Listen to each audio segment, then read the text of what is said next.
vamos iniciar um projeto, que é o projeto Agenda Brasil. Tradicionalmente, vocês que me acompanham, veem que eu tenho por hábito discutir assuntos relacionados à saúde e assuntos relacionados à comunidade judaica e às relações dessa comunidade, e dentro disso também aspectos relacionados a Israel.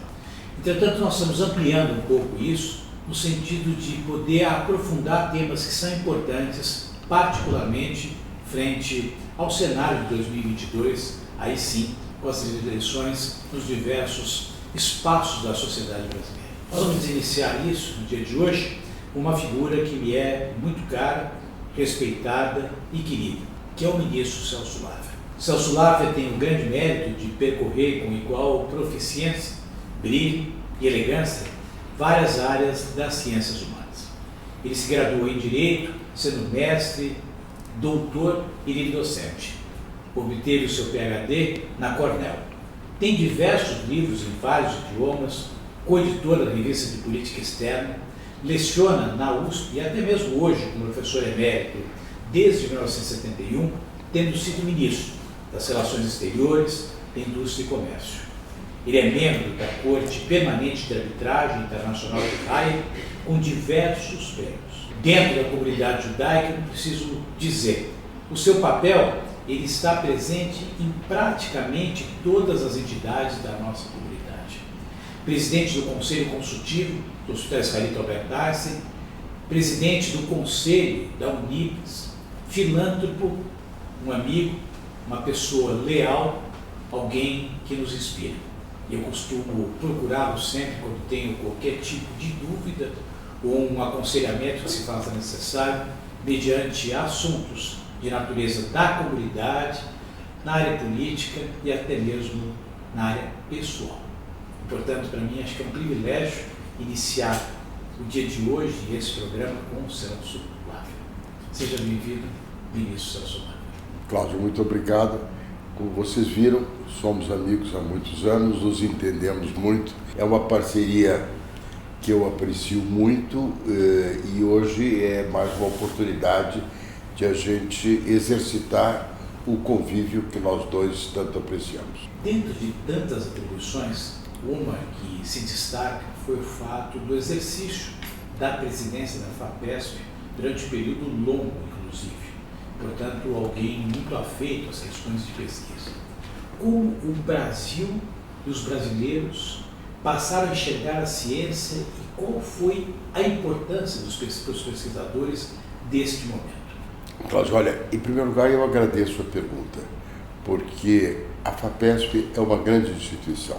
Eu acho que a FAPESP, pela continuidade das suas atividades, faz uma diferença muito grande no apoio e no estímulo que ela dá à pesquisa e ao conhecimento. Aí vale a pena uma reflexão de Pasteur, não que dizia que não existe ciência aplicada, existe aplicação da ciência. Isso significa que há uma interação entre pesquisa básica e pesquisa aplicada. Você sabe, por experiência própria e pelo conhecimento que tem de pesquisa médica, que você passa da bancada para o leito e essa passagem requer que o conhecimento da bancada seja útil para o conhecimento que o médico aplica no leito. Então, há essa interação. E, sem dúvida nenhuma, a capacidade que o Brasil tem, e o Estado de São Paulo em particular teve, de gerar o conhecimento que permitiu a vacinação em larga escala, a produção de vacinas e de insumos, é um dado básico. E tudo aquilo que foi feito para lidar com o desafio da Covid não foi uma improvisação, foi o desafio diante do novo, que requeria, enfim, procurar novos caminhos. Mas foi isso que permitiu que os hospitais, os médicos, o SUS, toda uma imensa quantidade de pessoas pudesse lidar com o maior desafio de saúde pública do mundo e, sem dúvida nenhuma, do Brasil, pela sua extensão e pela sua profundidade. Eu me lembro que na minha gestão nós apoiamos muita coisa do Butantan, que teve depois resultados positivos. E mesmo no capítulo do Hospital Einstein, a ideia do aprofundamento da pesquisa no hospital me parecia uma coisa indispensável, que hoje está florescendo plenamente e se vê complementado pela Faculdade de Medicina, porque você não está tendo um hospital e uma rede que acompanha o hospital ligado ao conhecimento, como você também está tendo uma faculdade de medicina inovadora, onde o conhecimento permeia novas técnicas e novas visões do papel do médico nos dias de hoje. E como você disse tantas e tantas vezes, o médico de hoje lida com problemas que o médico do passado não lidava. E precisa ter instrumentos para lidar com isso. E veja, na sua carreira, que é uma carreira que mescla, né, a ciência, o conhecimento, o estudo, e ao mesmo tempo algo que é fruto também da sua intelectualidade, que é um domínio sobre a área da diplomacia, tendo sido inclusive chanceler. Qual o papel da diplomacia dentro da ciência? E talvez algum comentário acerca do momento que o Brasil não conseguia as vacinas e qual foi a implicação da política externa brasileira no sentido de ter tido a falta de insumos de uma maneira geral e particularmente das vacinas. Eu costumo dizer que a tarefa da política externa é a de traduzir necessidades internas e possibilidades externas. Então, obviamente, a primeira necessidade interna que, como nós, como país, tivemos, foi o de como lidar com uma pandemia desconhecida, que requeria conhecimentos que nós não tínhamos, que requeria vacinas que também nós não tínhamos no momento inicial, e também exigia toda uma série de técnicas relacionadas à contenção de uma epidemia dessa magnitude. É nesse campo que entra o papel também do conhecimento, da ciência.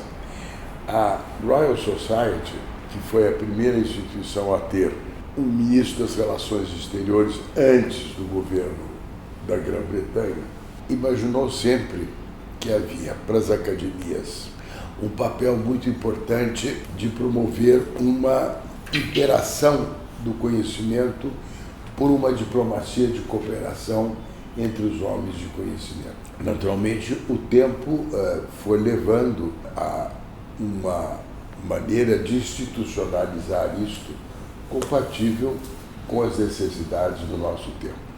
Então, você tem pelo menos 2, 3 maneiras pelas quais isso pode ser apresentado. Primeiro, você tem uma diplomacia da ciência, não? Que é esta interação entre os estudiosos que interagem uns com os outros.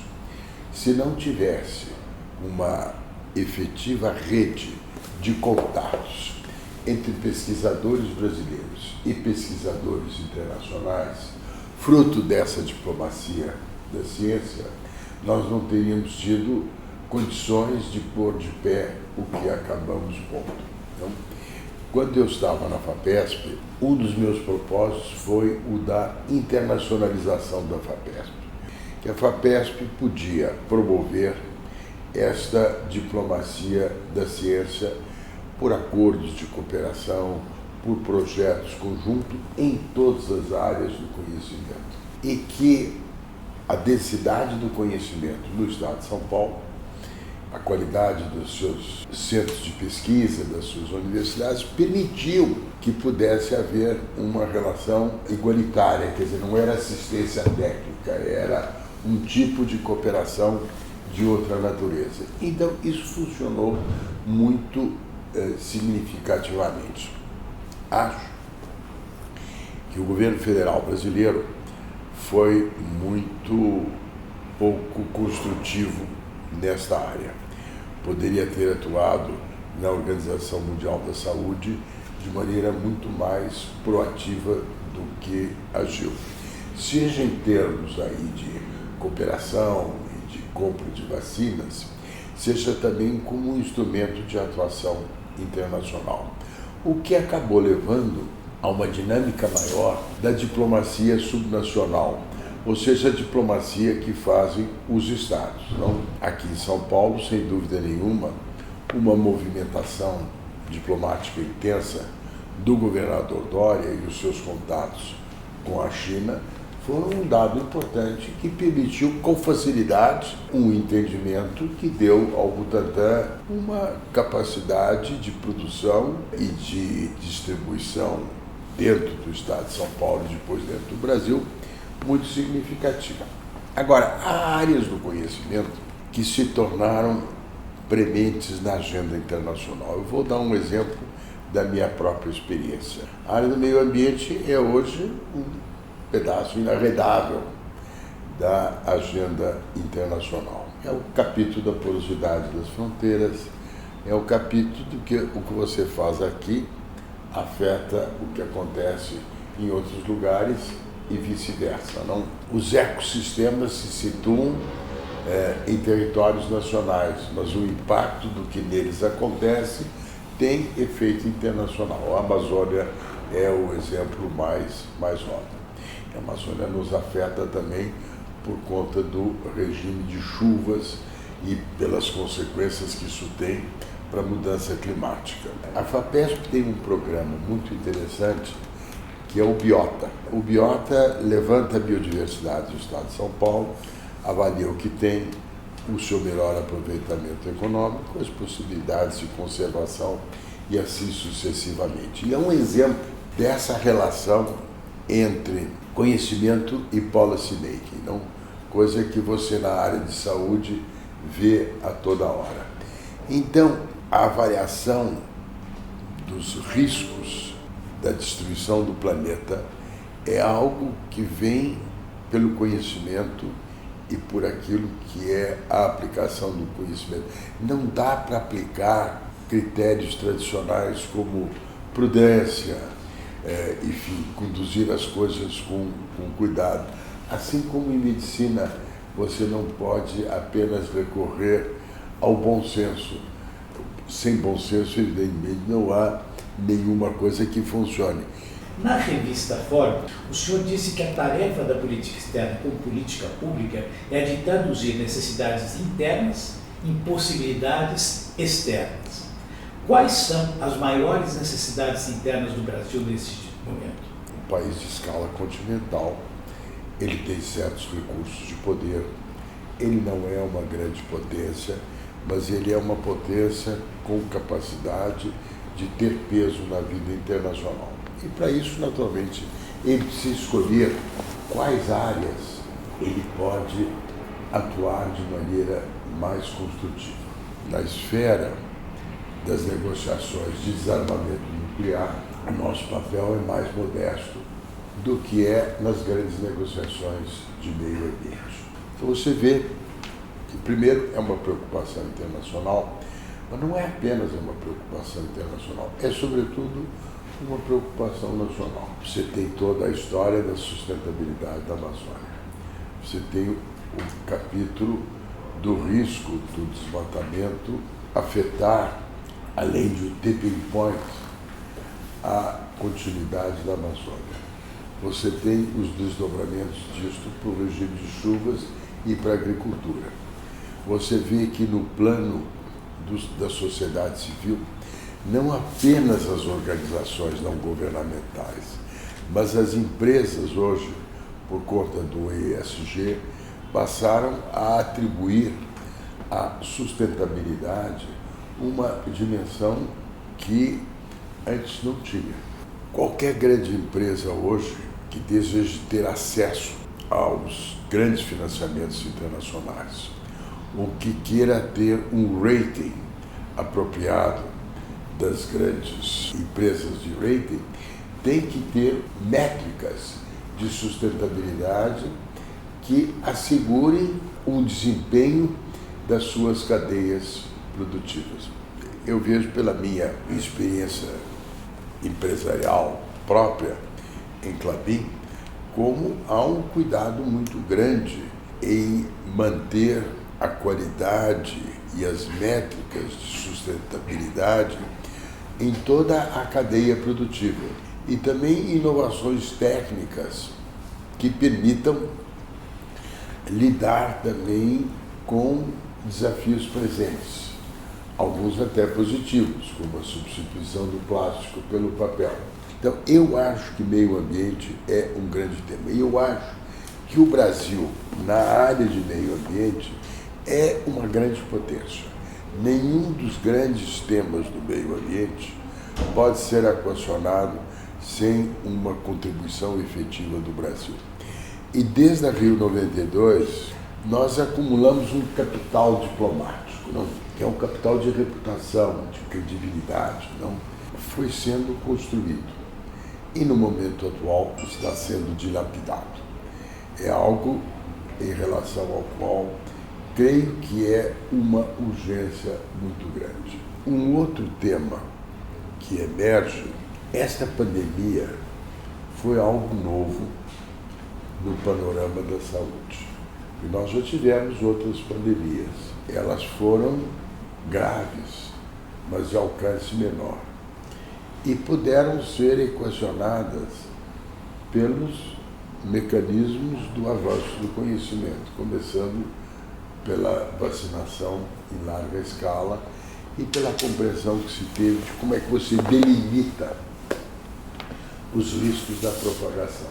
Fica sempre a pergunta, o que temos pela frente e quão significativo é o aprofundamento do conhecimento para enfrentar essas coisas. Claro que você tem todos os dados econômicos que estão na ordem do dia, também a erosão dos grandes acordos internacionais, como é o caso da OMC, que eu conheço bem, porque fui embaixador lá, e também as dificuldades, por exemplo, do Mercosul, os dilemas internos entre os nossos parceiros. A pandemia revelou uma série de fragilidades dentro da nossa sociedade e, ao mesmo tempo, traz oportunidades. O mercado de saúde do país hoje é responsável por aproximadamente 10% do produto interno bruto. São mais de 7 milhões de posições de emprego. Quer dizer, é um espaço para a geração de riqueza e geração de empregabilidade e de conhecimento. Nós, ao mesmo tempo, nós tivemos uma série de carências. E aí existiram iniciativas, inclusive no passado, de incentivo à indústria. Estou falando da saúde enquanto assistência, né, dentro do complexo produtivo de bens e, na realidade, nós hoje temos uma dependência muito grande. Eu não acho que a gente deva fechar fronteiras ou abrir fronteiras, não se trata disso, mas é de criar oportunidades para determinados aspectos que podem ser desenvolvidos aqui no nosso país. Temos a experiência da FAPESP, que incentiva, em alguns momentos até como fomento, né? Acho que aí é um caminho muito vasto para a gente poder avançar. Essa interdependência internacional, eu acho que o meio ambiente, como bem apontado pelo senhor, é uma referência significativa. Se existe um espaço onde nós podemos ser uma potência, justamente a questão do meio ambiente. Mas para isso é necessário que exista uma pauta de meio ambiente, que o meio ambiente passe a fazer parte de uma agenda central de um governo, e, se possível, lógico, estruturalmente, dentro de uma política de Estado. Políticas públicas dependem da inserção da sociedade, então nós temos que discutir com os diferentes governos para que eles possam adotar aquilo que nos é importante. Mas aí eu queria voltar para algo importante, que acho que fala muito da sua carreira, né? Que é um intelectual, um técnico, por assim dizer, né? O Celso Laffer teve uma vida pública e teve, e continua tendo, mas não de subir em palanques, mas sempre foi convocado para tarefas públicas por conta de uma notoriedade do seu conhecimento e de sua intelectualidade, né? Foi ministro tanto no governo Collor, foi ministro do governo Fernando Henrique, né? O que fazer para que as ideologias não contaminem as políticas externas do nosso país? Acho que, em primeiro lugar, é um grande desafio este de discutir com o papel das ideias, não? Na vida pública e na vida cultural em geral. Não? E, naturalmente, é um grande desafio também lidar com padrões, critérios, métricas. Não? Naturalmente, nós, como estudiosos, você e eu, com vida universitária, prezamos sempre os valores da objetividade. Não? No pluralismo e na diversidade existe riqueza desde que não haja exclusão, não? Desde que não haja intolerância, não? E desde que não haja, para simplificar, um negacionismo, não? Porque o que é o negacionismo? Você pode ter uma atitude de dizer, olha, preciso rever as coisas para fazer avançar o conhecimento. Você hoje pratica uma medicina mais elaborada ou mais complexa do que a medicina que você praticava quando você se formou. Agora, existe um negacionismo que nega fatos apurados ou conhecimentos consolidados por espírito de parte, por ideologia. E isto gera uma intolerância e gera os bolsões de intolerância. Esses, no nosso país, como no mundo, se viram favorecidos pelo desenvolvimento das mídias, não? Ao mesmo tempo, um instrumento de ampliação da informação e do conhecimento e, simultaneamente, de ampliação da desinformação e das fake news. Então, acho que esse é um desafio muito, muito grande. Quando eu comecei a escrever regularmente no Estado, a mídia tradicional escrita tinha uma importância na conformação da informação e da opinião muito superior ao que tem hoje, porque as pessoas se informam pelas redes sociais. E o problema das redes sociais, se um jornal, uma revista, tem um editor responsável, tem alguém que se ocupa, não, de verificar, de controlar. Eu não digo que é perfeito, mas em todo caso é muito mais significativo do que nas redes sociais, onde esse controle é precário, o que é uma preocupação para a exacerbação das tensões que nós verificamos no nosso país, mas não só no nosso país, mas no mundo todo. Interessante esse desenho do que é uma tensão, aquilo que é uma controvérsia, né? Um aprendizado, para mim, uma visão bastante sofisticada. E já que falamos do estado de São Paulo, mais ou menos 2 semanas atrás, ou 1 semana atrás, um artigo seu emblemático que correlaciona o assassinato de um congolês, que morre a pauladas dentro do seu espaço de trabalho, praticamente, o episódio do monarca, blogueiro, ligando as coisas dentro de um contexto de intolerância, né? Fica muito claro para todos nós que a globalização ela não trouxe a equidade que nós imaginávamos que traria. Ela, pelo contrário, acentuou, e talvez ou por uma falha ou por uma natureza própria do mundo que vivemos.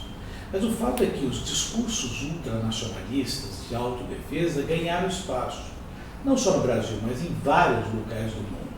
Dentro dessa linha de autodefesa, eu acho que cresce um sentimento de intolerância. E isso se, lógico, mistura com todo um discurso de ódio que afronta minorias. Uma delas é a minoria judaica, né? A ponto de alguém achar normal e comparar a questão do nazismo como sendo algo ligado à liberdade de expressão.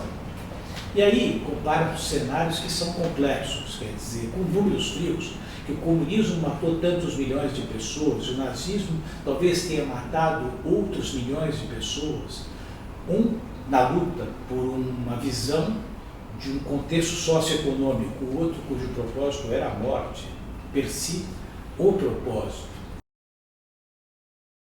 Então, eu queria tentar agora, já nessa parte final, ouvir um pouco sobre o momento desta intolerância, para onde a gente vai, o que pode ser feito no sentido de que a sociedade tome conhecimento dos perigos de tudo isso. Nesse artigo, eu procurei dizer, olha, é bom verificar e prestar atenção que o assassinato deste refugiado a pauladas. A prisão sem provas de um moço no Rio quando ia comprar o pão. Essa é a história do monarca defendendo a apologia do nazismo. São fenômenos que se interligam, porque eles correspondem, na sua amplitude, à abrangência do crime da prática do racismo. Então, o meu argumento central é que a Constituição prevê que um dos objetivos do Brasil é criar uma sociedade que promova o bem de todos, sem discriminação de qualquer origem, raça, cor, etnia, religião, etc, etc, etc. Basicamente, é uma ideia a realizar. O Brasil não está, infelizmente, correspondendo a esta aspiração. Mas é uma ideia a realizar, válida, sobretudo agora que nós pensamos no futuro, por ocasião do bicentenário da independência. Nesse artigo, eu retomei observações feitas no caso Elvanger, que foi decidido pelo Supremo em 2003, que é um caso emblemático, não?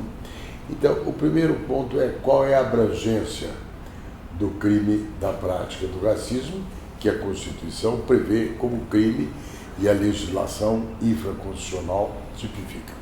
A discriminação pode se basear em várias coisas: cor, sexo e etnia. Ela é uma construção. Você não discute o racismo, você discute a prática do racismo, porque no conceito de raça você não dá conta da multiplicidade das práticas do racismo que eu exemplificava com aqueles 3 exemplos.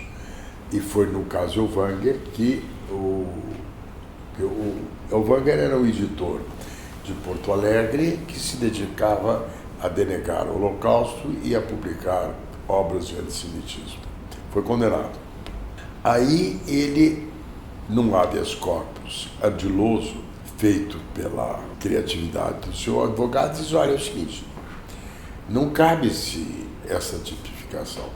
Os judeus não são uma raça, logo o crime não é um crime de racismo.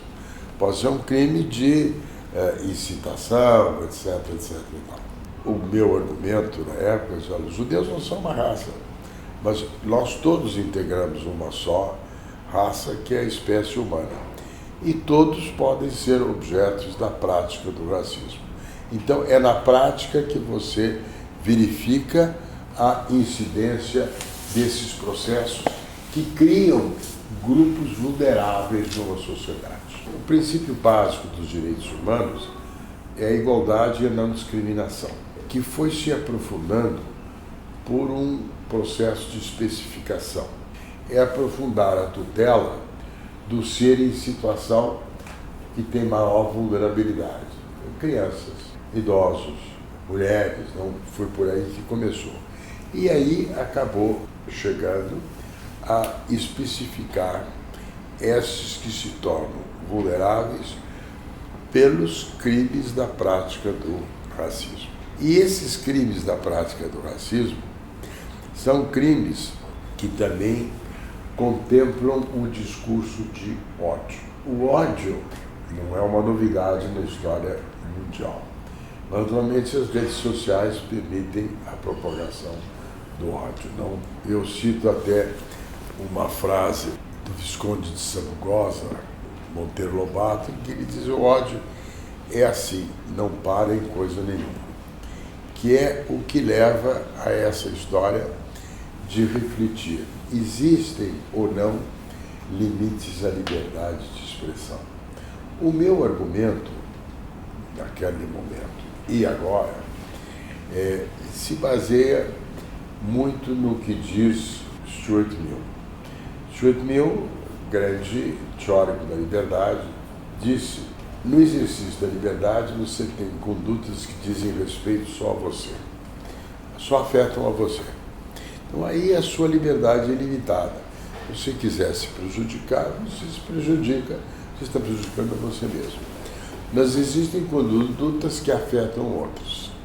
essas condutas que afetam outros podem prejudicá-los. E aí cabe, não, a existência de limites que a sociedade pode impor e o direito consagrar. É o caso, penso eu, do discurso de ódio e da defesa do racismo. Não? Como existe também nos típicos crimes contra a honra, injúria, calúnia, difamação.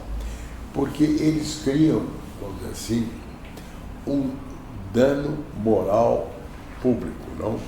Eles comprometem um bem público, que é esse de criar uma sociedade com esses valores da promoção do bem de todos. Não? Então, eu acho que isso é um ponto importante. Existe um dano no discurso de ódio. E eu acho que a contenção desse dano do discurso de ódio para uma sociedade pluralista, diversificada, compatível com a riqueza humana do país, é o que cabe, é o que eu tenho procurado defender. Eu acho que fica muito claro, né, com esse contexto do entendimento da liberdade, do plano individual e do plano coletivo. Lembrando também o contexto da própria ética weberiana, que fala dos assuntos que dizem respeito àquilo que concerne a você mesmo e aquilo que representa a sociedade. É uma ética de responsabilidade. Então, se a gente não levar em consideração isso, não pode viver em comunidade. Para dar um exemplo mais óbvio, se você pede a certificação de vacina, se você pede que você use máscara, se você pede que você tome certos cuidados, você está pedindo que você tome esses cuidados, porque o que você faz afeta o próximo. Isso é o grande debate em relação à própria pandemia, né? Porque a gente tem aqui um fenômeno de natureza sanitária, de saúde pública, não é algo que é tratado dentro de uma lógica individual. Você quer ficar dentro da sua casa sozinho, infectado e continuar isolado, à vontade, para conviver dentro do aspecto relacional. Exatamente. O direito à saúde é um dos direitos importantes consagrados pelo direito no Brasil, mas é uma demanda da sociedade. Isso não é uma abstração. Você convive com isso, for conversar com as pessoas, for fazer uma análise de sensibilidade, a aspiração de saúde é uma que permeia todos os estratos da sociedade. Esse é um tema que me parece indiscutível.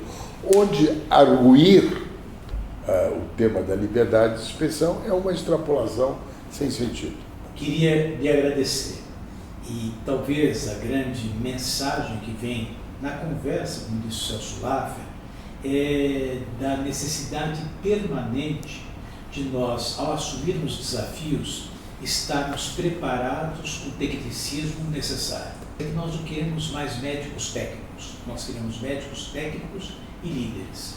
Os líderes têm o entendimento que ultrapassa os limites da objetividade da sua função, que pressupostamente eles são obrigados a exercer com a melhor qualidade. Isso nem sempre tem sido um atributo das pessoas que querem nos liderar no país.